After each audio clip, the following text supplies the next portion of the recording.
Assalamualaikum warahmatullahi wabarakatuh. Selamat pagi.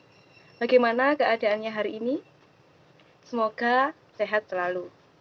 Pada pertemuan kali ini, kita akan membahas mengenai KD 3.2, yaitu perkembangbiakan pada tumbuhan. Perkembangbiakan pada tumbuhan dibagi menjadi dua, yaitu perkembangbiakan generatif dan perkembangbiakan vegetatif. Perkembangbiakan generatif merupakan cara reproduksi yang melibatkan proses perburuan gamet jantan dan gamet betina, dibagi menjadi penyerbukan dan pembuahan. Perkembangbiakan generatif yang pertama yaitu penyerbukan. Penyerbukan berdasarkan asal serbuk sari dibagi menjadi dua, penyerbukan sendiri dan penyerbukan tetangga. Penyerbukan sendiri disebut dengan istilah autogami. Penyerbukan ini terjadi apabila serbuk sari yang ada di kepala sari jatuh ke kepala putih pada bunga yang sama. Contohnya yaitu pada bunga jambu dan pada bunga sepatu. Selanjutnya, penyerbukan tetangga. Penyerbukan ini lebih disebut dengan penyerbukan geironogami. Penyerbukan ini terjadi pada saat serbuk sari jatuh ke kepala putih pada bunga lain, namun masih terdapat pada tumbuhan yang sama. Contohnya seperti bunga mawar merah dan bunga kelapa. Selanjutnya berdasarkan asal serbuk sari yang lain. Dibagi menjadi dua, yaitu penyerbukan silang dan penyerbukan bastar. Penyerbukan silang disebut dengan alogami. Penyerbukan ini merupakan salah satu penyerbukan yang kompleks, yaitu jatuhnya serbuk sari ke kepala putih yang ada pada bunga tumbuhan yang lain namun sejenis, sehingga dapat menghasilkan keturunan yang unik dan memiliki sifat perpaduan dari dua induk tersebut. Contohnya seperti Kamboja dan melinju. Yang kedua yaitu penyerbukan bastar. Penyerbukan ini disebut dengan hibridogami. Penyerbukan berasal dari tumbuhan lain yang memiliki sifat yang sama meskipun berbeda jenis. Prosesnya yaitu serbuk sari jatuh ke kepala putih yang berada di bunga yang lain namun berbeda, kemudian menghasilkan varietas dan spesies yang baru. Contohnya seperti bunga mawar putih dan bunga mawar merah, dan contoh lain seperti lili merah muda dan lili putih. Selanjutnya yaitu berdasarkan perantara. Yang pertama, penyerbukan dengan bantuan angin. Penyerbukan ini juga disebut dengan anemogami. Beberapa tanaman melakukan penyerbukan dengan mendapatkan bantuan dari angin yang berhembus. Proses ini biasanya terjadi pada bunga yang memiliki mahkota yang kecil. Pada saat angin yang telah meniup serbuk sari yang halus sehingga dapat masuk ke dalam kepala butik, seperti jagung dan padi. Yang kedua yaitu penyerbukan dengan bantuan hewan. Penyerbukan ini lebih disebut dengan istilah zidiogami. Beberapa tanaman melakukan penyerbukan dengan bantuan dari hewan, contohnya yaitu kupu-kupu, lebah, burung, dan lain-lain. Hal tersebut dapat terjadi disebabkan karena bunga memiliki hal yang menarik, seperti bunga mempunyai kelenjar madu dan bunga memiliki aroma yang harum sehingga dapat menggoda serangga untuk bunga tersebut. Contohnya seperti bunga mawar dan bunga sepatu. Yang ketiga yaitu penyerbukan dengan bantuan air. Lebih dikenal dengan istilah hidrogami.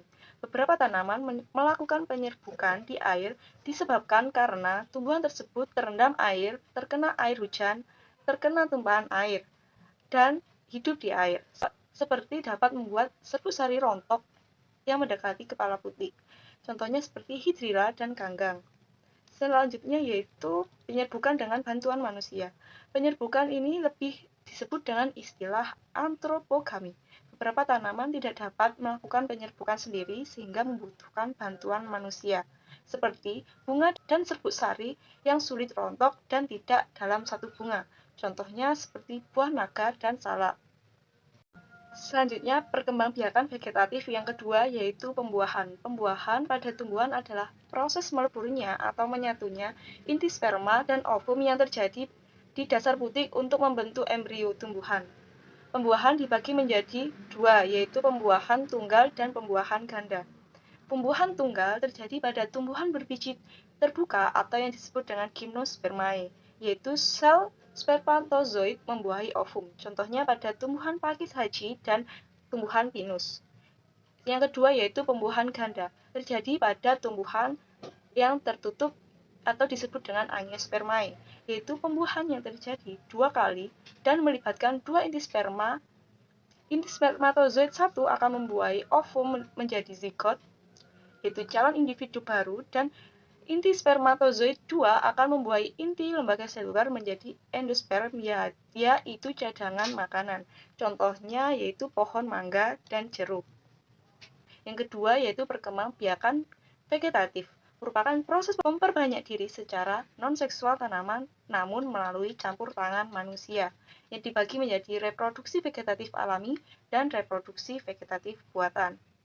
Perkembangbiakan vegetatif alami merupakan proses memperbanyak diri secara non-seksual tanaman yang dilakukan secara alami, yang dibagi menjadi 6, yaitu terdapat rizoma, stolon, umbi lapis, umbi akar, umbi batang, dan tunas. Rizoma cara berkembang biaknya yaitu batang tumbuhan yang menjalar ke bawah menuju permukaan tanah, sehingga menghasilkan tunas dan akar yang baru. Contohnya yaitu tumbuhan jahe dan kunyit. Yang kedua yaitu stolon. Cara berkembang biaknya yaitu batang yang tumbuh secara mendatar di permukaan tanah, yang dimulai dengan kuncup ujung yang menyentuh tanah, kemudian membelok ke atas, sehingga dapat menghasilkan tumbuhan yang baru. Contohnya yaitu seperti stroberi dan semanggi. Yang ketiga yaitu umbi lapis. Cara berkembang biaknya umbi lapis yaitu terdapat serabut di antara lapisan umbi tersebut, sehingga terdapat bakal tunas yang akan menjadi tunas baru yang akan tumbuh. Contohnya yaitu bawang merah dan bawang bombay. Yang keempat yaitu umbi akar. Cara berkembang biaknya yaitu menyimpan cadangan makanan yang berada pada akar, sehingga hanya perlu menanam tubuh dari tumbuhan bagian batang.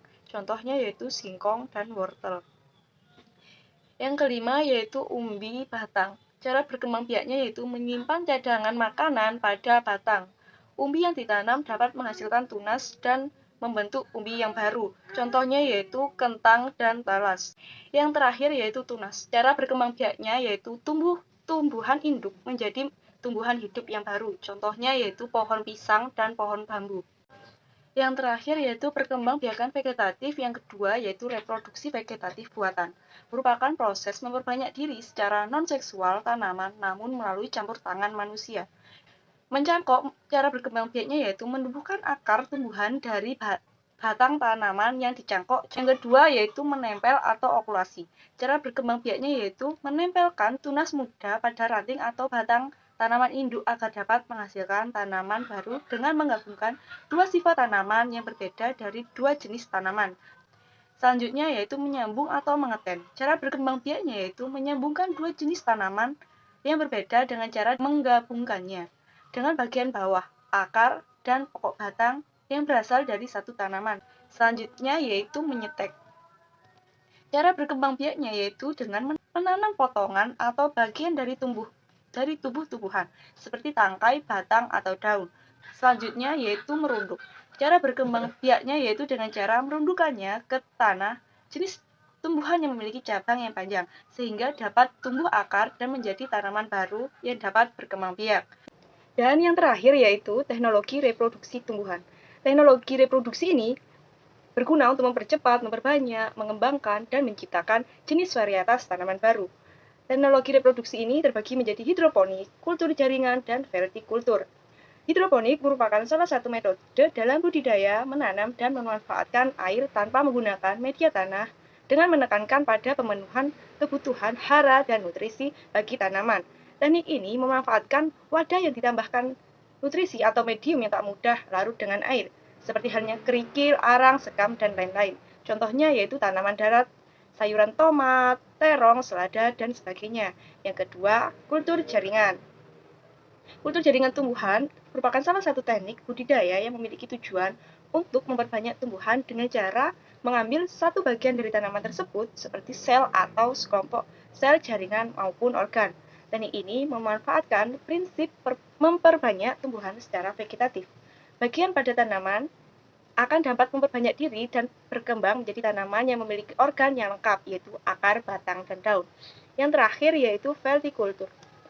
Vertikultur merupakan salah satu teknik budidaya tanaman dengan cara membuat instalasi secara bertingkat atau vertikal, baik di dalam maupun di luar ruangan. Teknik budidaya ini tidak hanya mampu untuk menghemat ruang, namun juga memiliki fungsi sebagai penghijauan, yang mudah apabila diterapkan, seperti halnya diterapkan di daerah perkotaan dan pemukiman penduduk yang memiliki tanah yang sempit. Sekian dari materi pada pertemuan kali ini. Jika ada yang ditanyakan, silahkan ditanyakan. Semangat belajarnya, sehat selalu. Wassalamualaikum warahmatullahi wabarakatuh.